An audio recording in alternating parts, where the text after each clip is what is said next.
Ya, betul. Nanti ada juga nanti di benteng dari pembahasan ini kita selanjutnya, bukan hanya surah Al-Fatihah, tapi juga ada surah-surah yang lain. Tetapi ini sebagai awalan, saya sampaikan surah Al-Fatihah dulu.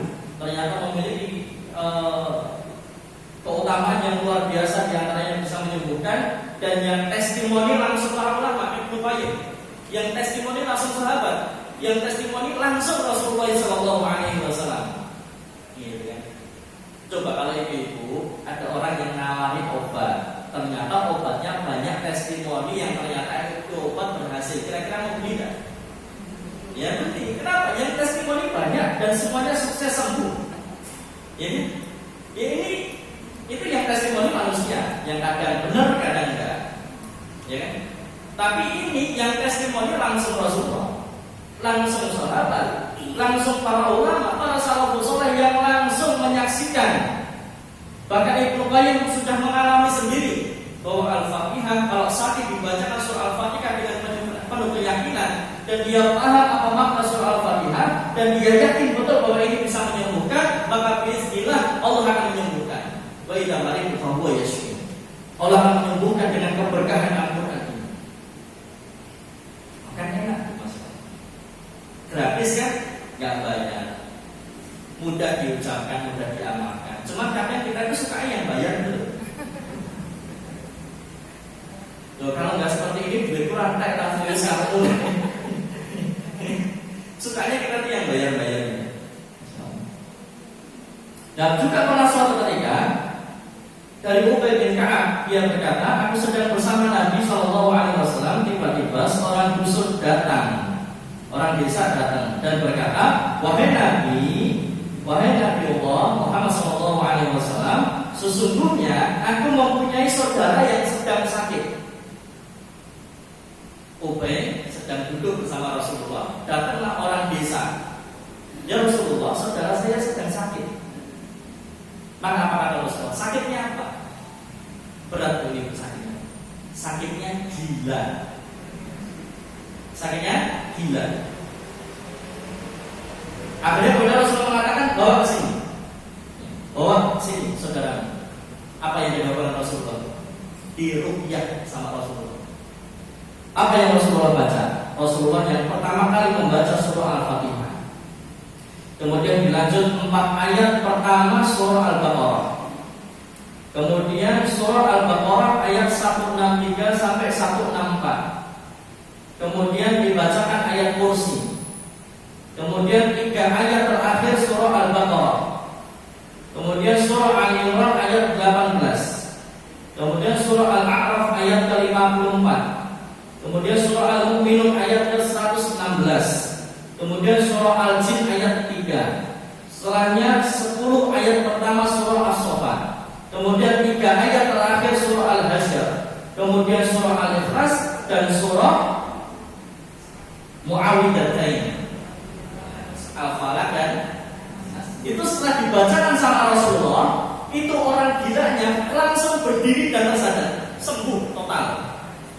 Oh ini perlu adanya ruqyah masal di rumah sakit jiwa, ya kan? Bukan hanya medis, bukan hanya psikiater, ya kan? Tetapi perlu itu diadakan ruqyah masal. Itu orang-orang gila dikumpulkan ya sama Allah, ya gitu. Terserah mereka ya.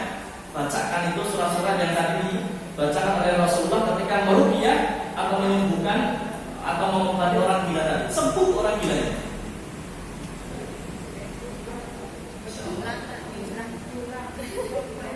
Diulang. Itu surat-suratnya tadi loh, Ustaz. 1 surah Al-Fatihah. Yang kedua, 4 ayat pertama surah Al-Baqarah. 4 ayat pertama surah Al-Baqarah. Kemudian yang ketiga, surah Al-Baqarah ayat 163 dan 1 sampai 164. 163, 164. 2 ayat saja ya. Kemudian ayat kursi. Kemudian 3 ayat terakhir surah Al-Baqarah. 3 ayat terakhir surah Al-Baqarah. Kemudian Ali Imran ayat 18, Al-A'raf ayat 54,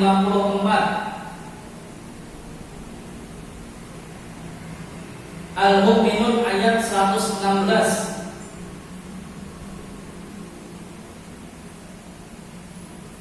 Surah Al-Jin ayat ketiga,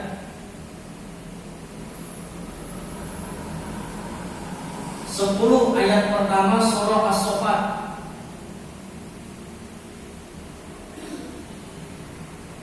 3 ayat terakhir Surah Al-Hasyr, kemudian Surah Al-Ikhlas dan Mu'awwidhatain, Surah Al-Falaq dan Surah An-Nas.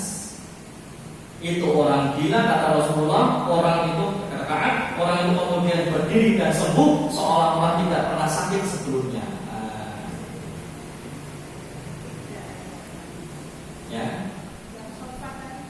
Ya. Sofat itu 10 ayat pertama. Terus? Kemudian 3 ayat terakhir Surah Al-Hasyr. Kemudian Tribul.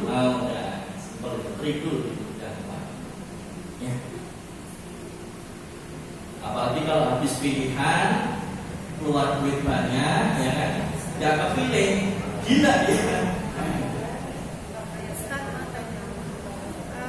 Ada itu orang, kebanyakan orang apa ya yang suka jarang-jarang itu loh. Maaf itu kan sering baca doa-doa ya. Memang kita itu mintanya sama Allah saja kan gitu untuk menyembuhkan kan, baca Al-Fatihah, Qul Anas Al-Falaq, ayat itu diniupkan kan gitu. Tapi yang terakhir pakai kun fayakun itu kok baru dengar gitu. Ya? Kok pakai kun fayakun gitu. Saya juga belum. Saya tahu beberapa saat yang lalu. Oh iya. Iya, kenapa pakai seperti itu? Oh iya, kun fayakun. Iya, terus diminum. Iya. Ya. Saya belum pernah mendapati yang demikian. Tetapi insya Allah dengan bacaan Al-Quran itu sudah mencukupi. Dan juga kun fayakun juga dari firman Allah kan ya, jadi tidak masalah. Ya. Tetapi kalau kita kemudian, tapi ini memang ada surat-surat khusus untuk ruqyah, mandiri ataupun juga orang lain. Tetapi pada umumnya semua surat dalam Quran itu bisa dijadikan sebagai surat atau ayat ruqyah. Tetapi akan lebih afdal gitu kan, akan lebih utama dan akan lebih manjur terhadap surat-surat yang dicontohkan, diajarkan oleh Rasulullah dan juga direkomendasikan oleh para ulama. Makanya saya kemarin sampaikan bahwa ini buku sangat recommended sekali. Ya, jamaah diusahakan ini buku ada di rak bukunya jamaah nih.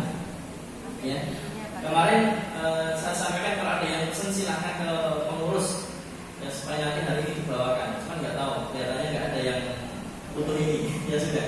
Kalau ini saya rekomendasi sekali. Kenapa? Ayat-ayat atau surah-surah ruqyah semua ada di sini. Cara pengobatan gangguan sihir dan termasuk medis apa itu semua ada di sini. Sangat lengkap sekali karena memang ditulis atau ini karya dari pakar dunia gaib dari Timur Tengah ya, Masya Allah, Syekh Wahid Abdus Salam Bali. Ya, dan ini biasanya menjadi rujukan bagi mereka para praktisi ruqyah. Tetapi saya bukan ruqyah Ustaz, tidak masalah kan, minimal jadi ruqyah untuk diri kita sendiri dan juga keluarga gitu. Jadi tetap ini saya rekomendasikan. Baik. Jamaah yang dirahmati Allah Subhanahu wa taala. Jadi kalau sakit tadi ya obati dengan Quran. Yang minimal Fatihah, ayat kursi, ya kan? Kemudian tribul, minimal itu. Al-Fatihah, ayat kursi, tribul. Itu disentuh, dibaca. Dan kemudian juga ada ini disunahkan, ada sunnah yaitu doa. Ada ketika bagian tubuh yang merasakan sakit itu tubuhnya dipegang. Yuk sekarang ibu-ibu, bapak-bapak yang ada tubuhnya, badannya terasa sakit dipegang. Ya, dipegang. Kemudian tirukan apa yang saya sampaikan atau demikian apa yang saya bacakan? Ya, silahkan dipegang. Ya, ini hanya untuk latihan saja. Nanti diulang lagi. Ya. Bismillahi, Bismillahi, Bismillahi, A'udzu billahi, atau a'udzu bi'izzatillahi wa qudratihi min syarri ma ajidu wa uhadiru. A'udzu billahi wa qudratihi min syarri ma ajidu wa uhadiru. A'udzu billahi wa qudratihi min syarri ma ajidu wa uhadiru. A'udzu billahi wa qudratihi min syarri ma ajidu wa uhadiru.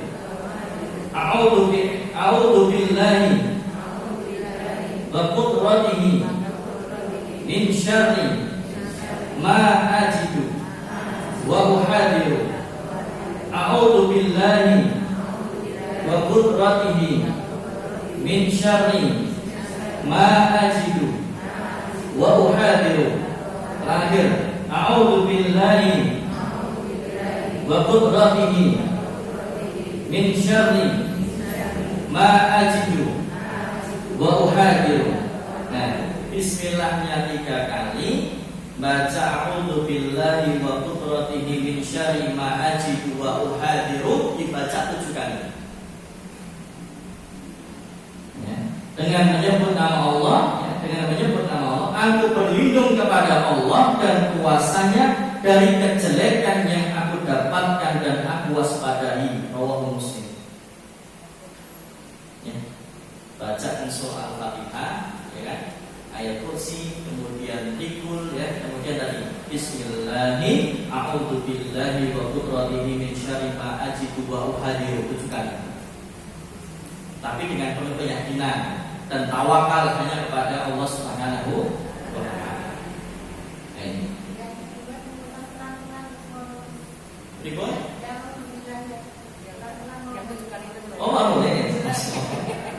Nanti itu judulnya surat apa tak? Bisa nyari di Google. Ini bukan surat.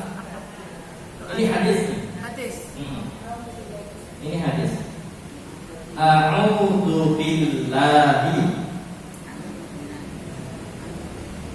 Ya, a'udzu billahi wa qudratihi. Pakainya ada ya.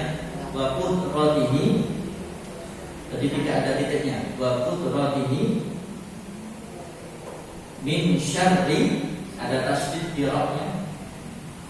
Min syarri ma ajidu. Maknya 2 harapan. Ma ajidu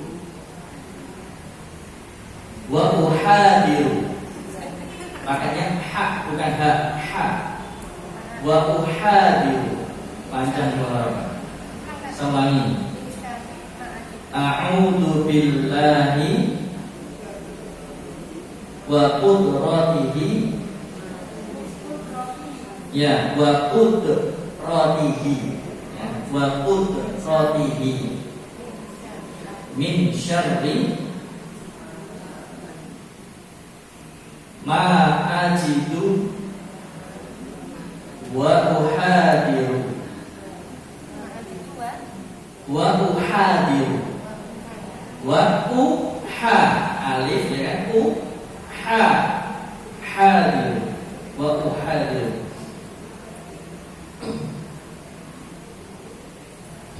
Nah itu dibaca. Ini rahasia ya, jangan dikasih tahu siapa-siapa. Padahal nanti ditayang di YouTube. Yes. Bismillah dengan menyebut nama Allah. A'udzu billahi wa qudratihi min syarri ma ajidu wa uhadir. Aku berlindung kepada Allah dan puasanya dari kejelekan yang aku dapatkan dan aku waspadanya. Bismillahirrahmanirrahim, dengan menyebut asma Allah. A'udzubillahi, aku berlindung kepada Allah, wa qudratihi, dan kuasanya, min syarri, dari kejelekan, ma'ajidu, yang aku dapatkan, wa uhadiru, dan aku waspadanya. Nah, itu dibaca. Nah, cerita di atas, pernah Utsman bin Abu al-Ash'as As-Saqafi mengadukan kepada Rasulullah ada sesuatu yang sakit di tubuhnya sejak dahulu dia masuk Islam. Kemudian Rasulullah mengajarkan doa di atas sambil memerintahkan dengan meletakkan tangan di bagian yang sakit pada badannya. Imam Nawawi rahimahullah menyatakan bahwa disunahkan meletakkan tangan di bagian yang sakit lalu membaca doa sebagaimana yang disebutkan syarah Sahih Muslim. Jadi doa itu dari Rasulullah, bukan dari saya. Itu dari Rasulullah. Makanya tadi saya sampaikan pengobatan itu, apalagi menggunakan doa dan ayat Quran, itu memang ambalnya yang sesuai dengan yang diajarkan oleh Rasulullah. Jamaah yang dirahmati Allah Subhanahu wa taala. Selesai bab pengobatan atau penyembuhan Al-Qur'an. Makanya setiap kali tidur kan juga gitu. Disunahkan untuk wudu, ya kan? Habis itu kan meletak atau menaruh kedua tangan yang tertutup ini kemudian didekatkan ke mulut, ya, kemudian ditiup, kemudian membacakan surat, kemudian diusapkan ke seluruh tubuh. Ini kan untuk penjagaan, karena memang sering sihir itu atau santet itu dikirimkan pada waktu malam hari ketika kita tidur. Makanya kalau tidur jangan langsung bleksek. Minimal pakai wudu dulu. Nah, kemudian berdoa dulu. Ya. Setelah itu baru tidur. Karena kekuatan jin itu kan di malam hari kan. Ya, kalau nggak sempat sholat tidur gitu. Tapi dengan diawali dengan doa. Ini sunnah. Ya, ini sunnah. Baik, jamaah yang dirahmati Allah Subhanahu wa taala. Dan ini jamaah yang dirahmati Allah Subhanahu wa taala, pembahasan wiqayatul insan minal jinni wasyaitan. Ini yang ditulis oleh Syekh Wahid Abdus Salam Bali yang kita bahas. Wiqayatul insan minal jinni wasyaitan. Wiqayah itu bisa bermakna tameng, bisa bermakna benteng. Tapi tameng dan benteng intinya satu, untuk penjagaan, untuk perlindungan. Orang-orang bawa tameng itu kan untuk penjagaan, untuk perlindungan, supaya dia tidak mudah terkena lesatan senjata lawan. Maka ini wiqayatul insan minal jinni wasyaitan. Ini yang jadi materi kita, benteng itu. Gak kelihatan bentengnya, tetapi ada benteng, tapi gak kelihatan bentengnya. Ada pagernya, tapi gak kelihatan pagernya. Itulah. Nah, selanjutnya jamaah yang dirahmati Allah Subhanahu wa taala. Yang selanjutnya adalah tadi sudah selesai ya, bab pengobatan sakit selesai. Juga bisa menggunakan media minum, air. Itu air mineral. Paling bagus dua, menggunakan zam-zam dan juga menggunakan zaitun. Itu yang paling bagus kalau kemudian kita bacakan ruqyah, ayat-ayat ruqyah. Makanya juga ada madu ruqyah. Jadi madunya diruqyah dulu baru dimasukkan ke dalam kemasan. Makanya kalau beli madu, ya kan, ya seperti itu. Tapi ada yang tak usah, nanti kalau saya minum kecil-kecil gitu. Ada mungkin ada jin di dalam. Ya, minum aja. Tapi kalau menurut praktisi para ruqyah, kalau minum madu ruqyah, satu, kalau ini biasanya para herbalis itu jangan menggunakan sendok aluminium, tapi menggunakan sendok pakai sendok plastik. Kemudian diminumkannya, berdua-duanya tangan kanan. Minumnya itu diletakkan di bawah lidah, bukan di atas lidah, tapi di bawah lidah. Itu salah. Satu, pakai sendok plastik. Yang kedua, dimasukkan di bawah lidah. Walaupun nanti tetap konsumsinya di atas lidah, cuman ya itu taruh dulu di bawah lidah. Ini jamaah yang dirahmati Allah. Ini hanya sekedar sari ilmu aja. Mungkin ada yang belum tahu. Semoga bermanfaat. Baik. Ya, selanjutnya jamaah yang dirahmati Allah Subhanahu wa taala. Kita bisa melihat jin dan kita bisa melihat jin atau tidak? Ada orang yang ngakunya bisa melihat. Ada apa ini? Tidak punya jin. Apakah kita bisa melihat jin? Maka jawabannya adalah kalau jin dalam wujud aslinya tidak. Kita nggak bisa lihat jin dalam wujud aslinya. Tetapi kita bisa melihatnya adalah jin yang sudah berubah wujud, mungkin menjadi hantu, mungkin menjadi siluman atau mungkin menjadi manusia bahkan. Ya, itu bisa. Tetapi kalau melihat jin dalam wujud aslinya nggak bisa. Apa dalilnya? Bisa dibuka di surah Al-A'raf ayat ke-27. Ya, saya tidak bacakan karena cukup panjang, nanti jamaah bisa buka sendiri. Surah Al-A'raf ayat ke-27. Sesungguhnya ia iblis atau syaitan, ya kan? Dan pengikut-pengikutnya melihat kamu dari suatu tempat yang di sana, tapi kamu tidak bisa melihat mereka, nggak bisa. Makanya, bagaimana cara kita berlindung dari tadi? Wiqayatul insan minal jinni wasyaitan. Kita berlindung dari jin dan syaitan, sedangkan kita nggak bisa lihat. Maka cara yang paling tepat adalah berlindung kepada Allah Subhanahu wa ta'ala. Karena kita nggak bisa lihat jin, kita nggak bisa lihat syaitan, tetapi Allah bisa lihat jin dan bisa lihat syaitan. Kalau terhadap sesuatu yang bisa kita lihat, bisa kita menghindar, ya kan? Kenapa? Bisa terlihat oleh kasat mata. Tapi terhadap sesuatu yang kita nggak bisa lihat, mau bagaimana? Mau nggak bisa lihat. Jangankan jin atau syaitan, COVID itu loh, kelihatan nggak? Susah. Loh, kalau COVID-nya kelihatan kita bisa menghindar dia. Nah, tapi karena COVID itu nggak kelihatan, yang jika susah untuk menghindari. Lah bagaimana susah menghindari itu?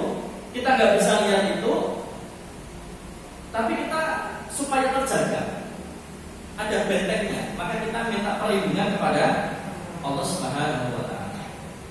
Perlindungan yang pertama adalah ihfadillah yahfadka. Jagalah Allah, maka Allah akan menjagamu. Ini nasihat Rasulullah kepada Abdullah bin Abbas radhiyallahu anhu. Jagalah Allah, maka Allah akan menjagamu. Maksudnya apa jaga Allah? Maksudnya adalah menunaikan hak-haknya Allah. Beribadah hanya kepada Allah. La ma'budu bihaqqin illallah. Tidak menyebutkan Allah, hanya beribadah kepada Allah. Qul inna sholati wa nusuki wa mahyaya wa mamati lillahi rabbil alamin. Wa ma umiru illa liya'budullaha mukhlishina lahu. Kita diperintahkan untuk mengikhlaskan, memurnikan agama ini. Kemudian ada mengisi dengan ibadah-ibadah. Taat untuk patuh kepada Allah, maka Allah akan menjaga. Allah akan jaga diri kita, Allah akan jaga keluarga kita, Allah akan jaga keturunan kita, bahkan cucu. Salah satu di antaranya adalah dalam surah Al-Kahfi. Ada kisah dua anak yatim kan, yang Allah jaga dan juga hartanya dijaga sama Allah. Jadi diri, keluarga, keturunan, bahkan sampai cucu generasi kesekian. Kemudian juga harta kita akan dijaga oleh Allah Subhanahu wa ta'ala kalau kita mau menjaga hak-haknya Allah. Sholat tepat waktu, gitu kan? Itu salah satu di antara menjaga haknya Allah. Allah manggil segera datang. Kompos saja manggil kita segera datang. Masa Allah yang manggil, rajanya di raja kita nggak mau datang. Nah, kemudian yang kedua adalah isti'adah. Al-isti'adah. A'udzu billahi minasy syaithanir rajim.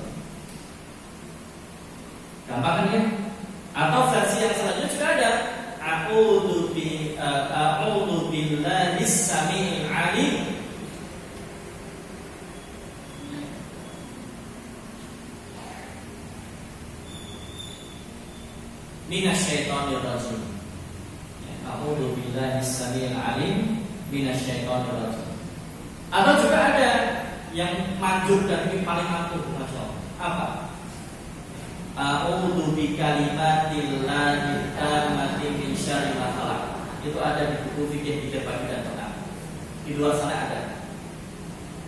Ini banyak sekali zikir untuk perlindungan, penjagaan, pagar kalau orang Jawa Tengah. Gak usah datang ke dukun, gak usah panggil dukun buat pagar di rumah kita. Gak usah. Baca ini, Allah yang langsung pagar itu. Allah yang akan utus malaikatnya untuk menjaga kita. Bukan setan. Kalau dukun pakainya setan buat melindungi kita. Makanya ada kodam gitu kan gitu. Tapi kalau dengan zikir, Allah yang langsung utus malaikatnya itu jaga si Quran. Oh gitu, Masya Allah. Ya, sudah dukun pakainya setan, minta tumbal, bayarnya mahal. Kadang tumbalnya anak kecil, anaknya sendiri ditumbalkan. Susah kan? Sudah syirik, bayarnya mahal, kita harus mengorbankan keluarga. Kenapa? Tidak ada yang gratis. Tidak ada yang gratis. Mungkin tumbal awalnya hanya ayam hitam, mungkin tumbal awalnya hanya ayam semani, gitu kan? Mungkin tumbal awalnya sederhana sekali. Tetapi kalau kita menginginkan sesuatu yang lebih mahal, tumbalnya juga mahal, besar. Bahkan kita sampai minta anak. Makanya orang nggak punya keturunan. Terhadap orang yang sebenarnya, terhadap orang yang bekerja sama dengan syaitan, dia susah punya keturunan. Kenapa ya? Bagaimana? Dia bekerja sama dengan syaitan. Salah satu yang bekerja sama dengan syaitan itu adalah indigo. Makanya para indigo kalau diruqyah reaksi semuanya. Kenapa? Ya ada jin, ada syaitan yang di sini. Ini mata ketiga itu di sini. Ya, jadi jinnya itu tempatnya di sini. Kenapa? Mata tiganya di sini. Itu kalau diruqyah hilang, selesai. Nanti reaksinya matanya panas. Matanya akan jadi panas, pedes. Tapi insya Allah alhamdulillah tidak masalah. Jadi indigo itu bukan kelebihan, tetapi kekurangan, gangguan dia. Gak nyaman, tiba naik mobil, naik motor, tiba-tiba ada yang lewat kaget ya. Baru di kamar mandi tiba-tiba ada yang kepala atas muncul, kaget ya. Baru tidur di kamar ya suami istri tiba-tiba tengahnya ada ini, kaget ya. Gak nyaman, dia gak nyaman. Coba tanya orang indigo, jujur, apakah nyaman dia? Tidak nyaman. Malah mereka itu pengen seperti kita yang normal. Kok malah kita yang normal pengen seperti itu? Mereka kan lucu. Makanya salah satu di antaranya Ustaz Muhammad Faizal, seorang praktisi peruqyah itu punya program indigo hijrah. Jadi para indigo itu kemudian diruqyah, yang dengan itu sembuh. Jadi memang indigo itu ya. Kenapa bisa melihat jin, bisa melihat syaitan? Ya karena memang dalam dirinya ada jin, ada syaitan yang sesama mereka bisa melihat. Allah sudah berfirman dalam surah Al-A'raf tadi, sudah sampaikan kita nggak bisa mungkin bisa lihat jin dalam wujud aslinya, nggak mungkin. Itu fitrahnya. Allah itu alamnya sudah beda. Allah itu menjaga supaya kamu nyaman, tenang, nggak bisa lihat. Kok malah pengen lihat? Keluar dari fitrahnya. Nah itu, ya. Waktu-waktu istiadah kepada Allah dari setan yang terkutuk. Tadi ada a'udzubillahi minasyaitonir rajim, a'udzubillahi samil alim minasyaitonir rajim, a'udzu bikalimatillahi tammati min syarri ma khalaq. Kalau lewat di tempat-tempat angker gitu kan, kata orang angker, kalau lewat di kuburan, kalau kita sedang jalan kok tiba-tiba deg-degan ya. Kemudian cemas gelisah, maka segera baca ini. Mau merinding, bulu-bulunya berdiri ya. Langsung baca ini a'udzubillahi minasyaitonir rajim. Rajim itu sama dengan raja kan? Akar katanya sama ya, rajim ini. Jadi artinya kalau kita sedang membaca a'udzubillahi minasyaitonir rajim, ya artinya memang syaitan itu akan dihabisi oleh malaikat. Akan diusir, akan dihabisi oleh malaikat, akan dihajar oleh malaikat. Itu bentuk penjagaan Allah. Ya a'udzubillahi minasyaitonir atau a'udzubillahi samil alim minasyaitonir rajim atau a'udzubillahi